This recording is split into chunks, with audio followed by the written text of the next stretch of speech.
kauna-unahang himpilan sa paghahatid ng serbisyo publiko at balita. Ito ang Radio Mindanao Networks. Higit-6 na dekada sa paglilingkod sa masang Pilipino. Sa Metro Manila, ito ang Dzxl 558 Radyo Trabaho, ang inyong gabay sa hanap buhay. Sama-sama nating silipin ang mga kaganapan sa bawat sulok ng Metro Manila. Mahigpit nating babantayan ang bawat issue sa inyong mga lugar at sabay-sabay nating bigyang solusyon ang mga problema sa inyong mga komunidad. Dito lamang yan sa Dzxl Pulso ng Metro. Dzxl Pulso ng Metro! Dzxl Pulso ng Metro! 38 minutos makalipas po, mga kasama, ang alas 12 ng magandang tanghali. Sa mga balitang Metro naman tayo. Standby XL Radyoman 7 Rhea Mamogay. Nandyan din si XL Radyoman 9 DK Zarate. Dzxl Pulso ng Metro! Yung mga sospek daw sa pagbebenta ng bakuna na kauwi na matapos maghain ng affidavit. Ito'y ayon sa Philippine National Police. Dzxl Pulso ng Metro! Kasama mo sa balita, XL Radyoman 7 Rhea Mamogay. Dzxl Radyoman Report. Wala na sa kustodiya ng CIDG National Capital Region ang suspect na sangkot sa pagbebenta ng vaccine slot. Ayon kay Police Colonel Rod Campo, hepe ng CIDG NCR, nakauwi na si Cycle Bonifacio makarang maghain ng affidavit kasama ang abogado nito. Anyang hindi pa siya ikukulong dahil pinag-aaralan pa ang kaso na isasampa sa kanya. Samantala, ayon naman kay PNP Chief General Guillermo Eliazar, iimbestigahan pa si Bonifacio at titingnan ang lahat ng anggulo. Sa ngayon, anya, kulang pa ang kanilang ebidensya para madiin si Bonifacio na mayroon talagang bentahan ng bakuna na naganap at kung may mga tao bang nag-avail nito. Anya, makapagkasampalan ng kaso ang PNP kay Bonifacio kung mayroon na silang hawak na ebidensya. Matatandang una nang iginiit si Bonifacio na malinis ang kanyang pangalan at hindi siya nagbebenta ng vaccine slot. So yun lang ang Rhea. Mamogay Tatakamim, Rhea. DCXL 558. Rhea. Walang monitor si Rhea. Yun lang palang nakuha nilang impormasyon, no? Wala pa silang sapat na ebidensya. Yan ang mahirap, mga kasama. Iimbitahan natin yung isang tao kung wala pa tayong hawak na, di ba, sapat na ebidensya. Medyo mahirap din yun to prove na talagang may bentahan po ng mga bakuna. 40 minutos makalipas po ang alas 12. Bayanihan laban sa COVID-19. DCXL 558 Radyo Trabaho Special Coverage. May flash report si XL Radyoman 4 Angel Ronquillo, mga kasama. At the same time, ipapasok natin yung press briefing ni Secretary Harry Roque dyan po sa May Malacanang. DCXL Flash Report. Angel, go Angel! Radyoman Rod, inaprubahan nga ni Pangulong Rodrigo Duterte ang karagdagang 5 billion pesos na allocation na pondo. Yan sa Department of Labor and Employment. Ito ay para sa repatriation ng mga OFWs natin. Ito ang kinumpirma ni Presidential Spokesperson Secretary Harry Roque. Kasi kung matatandaan natin, dati nasa 7 days lang ang pagka-quarantine ng isang OFWs. Pero ngayon, dun sa pinakahuling resolution ng IATF, kinakailangan 10 days sila na manatili sa isang government quarantine isolation. At sa ika-7 araw ay doon pa lamang sila isasalang doon sa swab test. At kung negative yung resulta nung swab test nila, ay maaari nilang ipagpatuloy yung remaining na 4 na araw doon sa kanilang tahanan. Depende na rin sa pakikipag-ugnayan sa kanilang mga LGU. So yung karagdagang pondo na yung Radyoman Rod ay makakatulong para nga dito sa DOLE para pampondo dito nga sa mga paparating na mga OFW. At saka nagrereklamo na rin yung OWA. Paubos na yung pondo nila sa pagbabayad sa mga hotels, di ba? Nasa Oo. hotel kasi yung ating mga OFWs. Kasi ang sabi nga nila, dapat VIP treatment dito Oo. sa ating mga bagong bayani. Oo. Pero ang hindi ko lang din alam, kasi yung mga paalis din, galing mga probinsya, sila pinapaano din, stay muna sa mga hotels before yung kanilang flight. Okay, yan ba ay government din ang nagbabayad o yung agency na? Yung agency, agency na. Kasi ang rule Oo. lang ng IATF, yung pagkadating, Okay, yung pagpasok mo pabalik. dito sa bansa. Pabalik, oo. Tama. Oo. Pero di ba may hingi din yung DOT dyan, Angel? Oo, ang gusto ng DOT, yung mga balikbayan naman, na hindi pahabain yung kanilang quarantine. Oo, pero hindi pa ata yan aprobado. Ay, hindi pa aprobado. Oo. For our OFWs lang yan. Tama. OFWs pa lamang. Yung may ganyang resolution, itong IATF. At speaking of IATF, mamayang hapon, Radyo Manrod, ay magpupulong itong IATF at posibleng sa Lunes ay i-anunsyo ni Pangulong Rodrigo Duterte sa kanyang Talk to the People, ito nga bagong quarantine classification ng bansa. Pero base, kanina sinabi ni Spokes na base sa mga data, kasi ang pinagbabasihan dito itong 2 weeks daily attack rate at yung healthcare utilization rate, sinasabi nga ng mga eksperto na mababa. Kumbaga wala sa critical yung level. Kaya parang indication na pwedeng magluwag ng restriction. Pero hindi masabi kung talagang luluwagan na. Kailangan mag-open yung ating mga negosyo, pero kailangan pa rin nung pagsunod sa mga protocols. Oo. Okay, kasi sa ngayon, sa restricted general community quarantine, yun ang nasa natin ngayon. GCQ with heightened restriction. Oo, GCQ with heightened restriction. May mga establishments pa rin na hindi pinapayagan mag-open, gaya ng spa, yung mga resorts, hotels. May ilang hotel na pwede. Oo, may ilang hotel Pero pwede. hindi lahat. Oh, okay.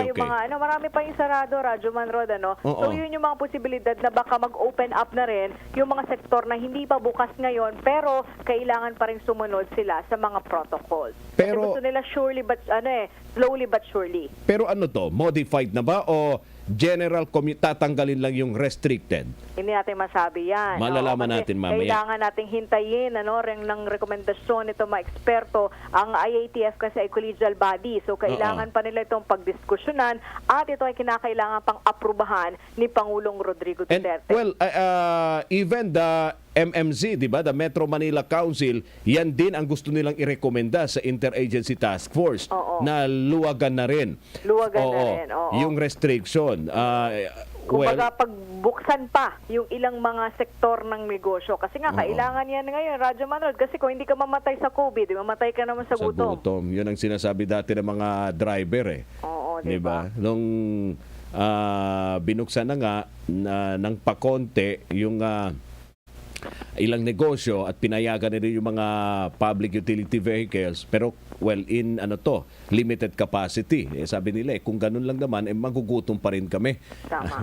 But anyway, hintay natin mamaya kung anong magiging desisyon dyan. Mamaya meeting pa lang. Meeting pero pa lang. Kailan yung announcement? Ang announcement, baka si Pangulong Duterte na mag-announce sa Lunes. Kasi ang Lunes ay, tama, May 31. May 31. Oo, sakto. Sa kanyang Talk to the People, doon na nga i-anunsyo ni Pangulong Duterte yung bagong quarantine classification.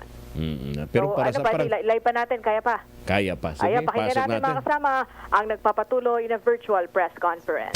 Bayanihan laban sa COVID-19. Update. In the first place was the signing of a bill dividing the province of Maguindanao to Sur and to Norte. So that was the reason.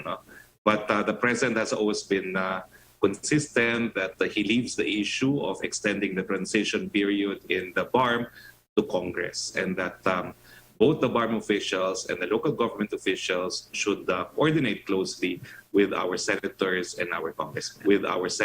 Sir, just a quick question on that. Sir, how come the media was not informed at this time? Sir, how come the media, usually yung mga ganyang signing ceremonies, the media gets to cover it? I'm not sure because that's really handled by a different office, MARO, under PCO. And then, sir, last question for you. Sir, what does Malacanang say about the anti-BTA extension voices? Because, for example, the non-Moro indigenous peoples don't trust the MILF. Political leaders like Sakurtan absolutely think the extension is just an excuse to perpetuate the power of the MILF. has Malacanang studied these voices as well? Well, the president's position is he leaves it to Congress, no? Because it is not something that the executive can decide on. So he has been approached by both pro and anti, and his consistent advice is coordinate and talk to the senators and the congressmen. Although, as a matter of fact, in the Senate, our Secretary Galvez has spelled out the pros and cons of the extension of the transition. But whether or not, however the Senate will decide, well, that will be dependent on the ultimate wisdom of both the Senate and the House. All right. And then my last question, sir, is for MMDA Chairman Abalos. Go ahead. Chairman Abalos. Yes, sir. Yes. Sir, tama po ba yung recommendation po ng Metro Manila mayors is to extend GCQ with heightened restrictions? Is that what you're saying? No, what we're saying is that it's right now it's still going to be discussed by the IATF. As what the spokesperson said, it's a collegial body. We will be deferring to whatever will be the decision of the IATF. However, it is the consensus because when I'm there, they will ask the stand of the mayors. No, the stand of the mayors is simple. Let's just be cautious with slowly opening up the economy.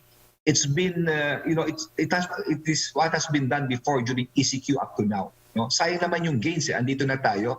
Pero we leave it to DTI Secretary Mon Lopez of what activities and businesses to open, and so with Secretary Berna. And then, sir, to clarify, the mayors are open to increasing the capacity of religious gatherings to 50%, pero hindi pa approved yan, sir? Kailangan pa-approve ng ITF or go na to? Yes, this is just the consensus of the mayors. So it's up to the IATF as a collegial body to approve or disapprove this recommendation. Okay, thank you very much, sir. Thank you. Thank you. Right now, Pia, the status is religious gatherings are still limited to 30%, but with approval of the local government units. Thank you very much, Pia. Back to Yusek Rocky, please. Yes, Secretary, ang susunod pong ang tanong ay mula kay Evelyn Quiroz ng Filipino Mirror for Secretary Roque. The fact that the President issued an apparent gag order on cabinet members in relation to publicly discussing the West Philippine Sea issue points to a rift and opposing views between government officials and the President. Was the gag order directed specifically at Defense Secretary Delfin Lorenzana and National Security Advisor Hermogenes Esperon Jr.? Hindi po, it was addressed to everyone. Second po, para po kay Chairman Abalos, Samar Representative Edgar Sarmiento has a proposal to deploy marshals in public utility vehicles or PUVs to ensure passengers' compliance with the COVID-19 protocols. What are your views on the said proposal? Pareho po sila ng tanong ni Eileen Taliping ng Abante.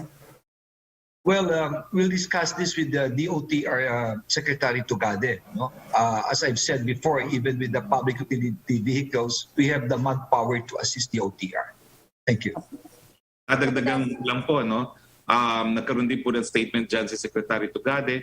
Meron po talaga tayong mga marshals sa ating mga tren to implement the minimum health standards. At ang ating mga traffic enforcers po, pati mga kapulisan, also act as marshals, no, for public transportation dahil sila po nagpapatupad ng mga local ordinances on minimum health standards. So, ang recommendation po is well taken, but we already have actual marshals in trains and law enforcers who act as marshals as well as LTO officials, yung LTFRB officials who are in fact in our streets ensuring minimum health standards.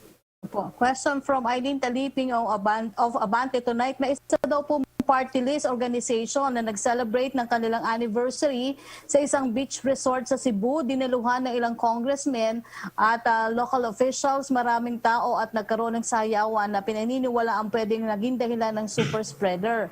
Ano po ang gagawing aksyon ng IATF considering that mga taga-gobyerno mismo ang hindi sumunod sa health protocols? Well, unang-unang po linawin natin kung ano yung quarantine classification doon, no? Kasi kung ang quarantine classification ay MGCQ, allowed po up to 50%. Now, kung outdoors po yan, syempre up to 50% po, no? Pero at the same time, I'm sure that the DILG will be looking into it, no? Pero wag lang po natin kakalimutan na iba yung standards natin sa Norzagaray at saka sa Caloocan na under MECQ. doon sa mga lugar na under MGCQ dahil ang pagkakaiba nga po with or without mass gatherings po yan.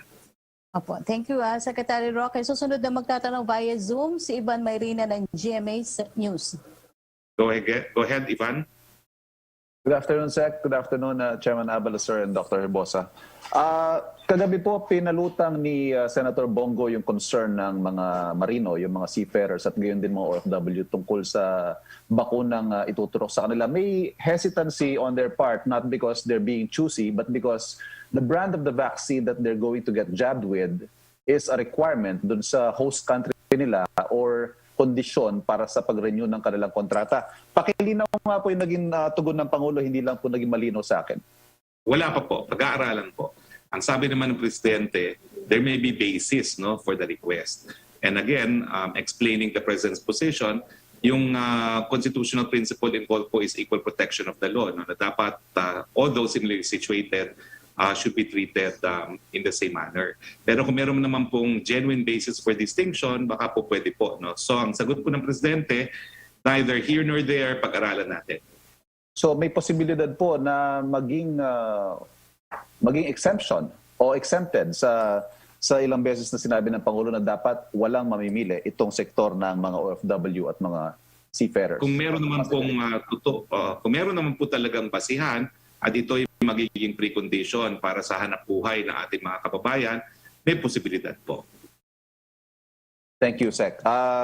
Pangalawang tanong ko po, Attorney Barry Gutierrez, the spokesperson of the Vice President Lenny, called you out tungkol po dun sa sinabi niyo kagabi na nag-volunteer siya para sa gagawing infomercial kasama ang Pangulo. Paglilinaw po niya, hindi raw po nag-volunteer si VP Lenny but merely agreed to the proposal of Senator Joel Villanueva for an infomercial na tatampok po ang Pangulo at pangalawang Pangulo. That's his perception. Ang tingin ko po, it was really volunteering. Okay. Thank you, Secretary. Thank you to the gentlemen of the panel. Maraming salamat, Ivan. Balik tayo kay Yusek Rocky, please. Yes, question from MJ Balanca Flor of Tribune. Health Secretary Duque noted that the daily attack daw po rates and the two-week attack rates in Metro Manila have decreased in recent weeks.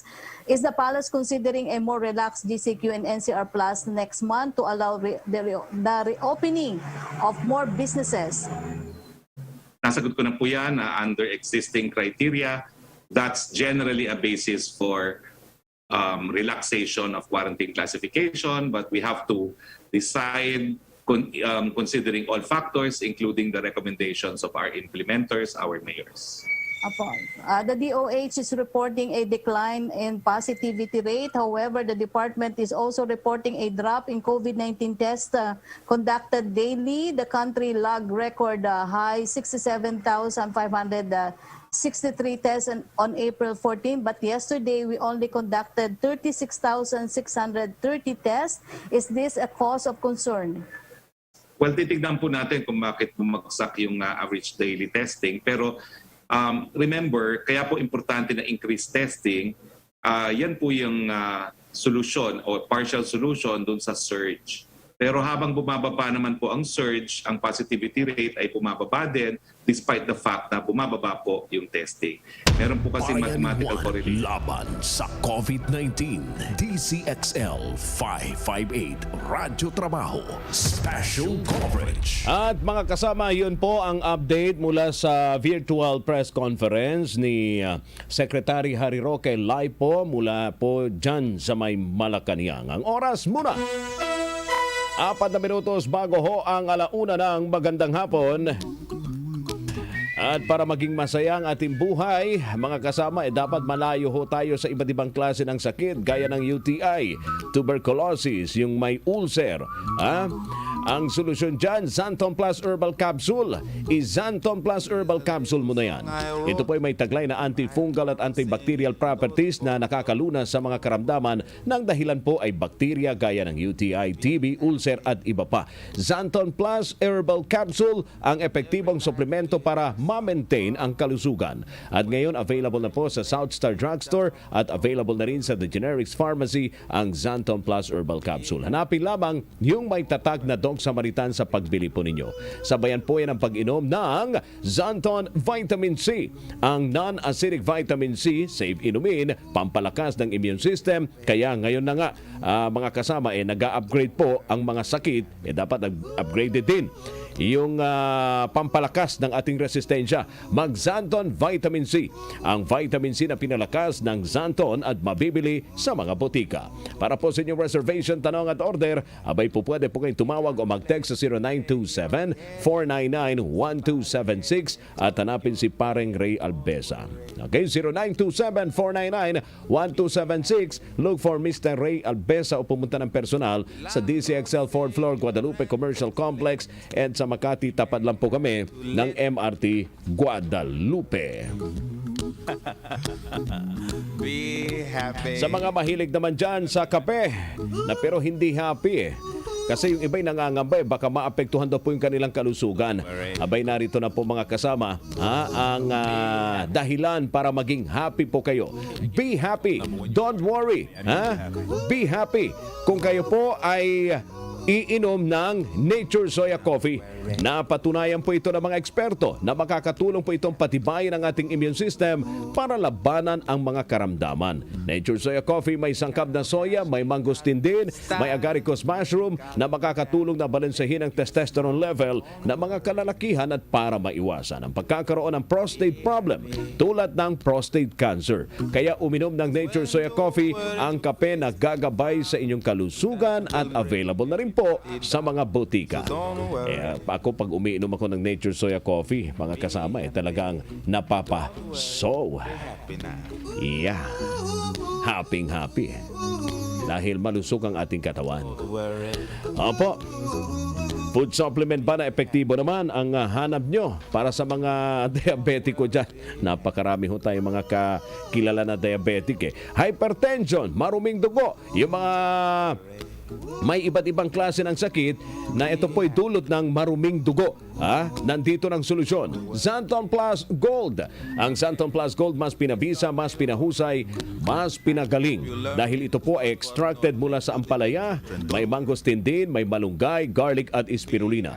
Para po sa inyong reservation, tanong at order, pwede po kayong tumawag o mag-text sa DCXL Xanton Gold Hotline 0927-499-1276. Again, it's 0927-499-1276. At hanapin lamang si Pareng Ray Albesa para lahat ay happy, walang worry. Dahil lahat po ay malusog. At mga kasama, yung mga may sakit, baka eto na po yung solusyon. Yung mga binanggit ko pong mga produkto mula sa Doc Samaritan. Na bueno mga kasama, ganap na pong 1:00 ng magandang hapon ang tabayanan. Susunod na ang Tinig ng Pag-asa.